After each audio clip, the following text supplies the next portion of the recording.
আজকে আজকে যে পরিস্থিতি হয়েছে ক্যাম্পাসে, অ্যাটলিস্ট আপনারা যদি কেউ দেখতেন, বিশ্বাস করেন আপনারা সারা জীবনের জন্য এই ছাত্রলীগ জিনিসটাকে যে কি পরিমাণ ঘৃণা করতেন বা ভয় পাইতেন আপনারা জানেন না।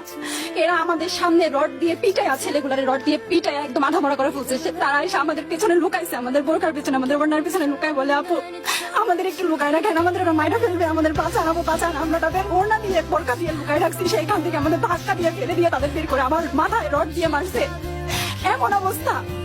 এবং তারা আমাদের ক্যাম্পাসে পরিচিত মুখ, আমরা চিনি তাদের, তারা এই অবস্থা করছে, রাস্তায় একদম শোয়াই ফেলছে। আমাদের হলে মেয়েদের বুকে বড় বড় যে আসতো ইট, এই ইট গুলো বুকে ফেঁকে দিচ্ছে, মানে একদম পুরো বুকে লাগছে, এরকম জামা কাপড় ছিঁড়ে ফেলছে, এত বাজে অবস্থা। অথচ আমার ব্যাচমেট, আমরা যাদের সাথে ক্লাস করি একসাথে বসি, আমি তাদের একটা কথা বলতে দেখি না এগুলো নিয়ে, একটা কথা না। এবং তাদের নিউজ ফিডে গেলে দেখবেন তারা এখন এগুলাই সাপোর্ট করে যাইতেছে, কিচ্ছু বলার নাই। আমি কেমনে এই মানুষগুলোর সাথে এত বছর ক্লাস করছি, বা আমি আরো 6টা মাস কিভাবে ক্লাস করবো আমি জানি না।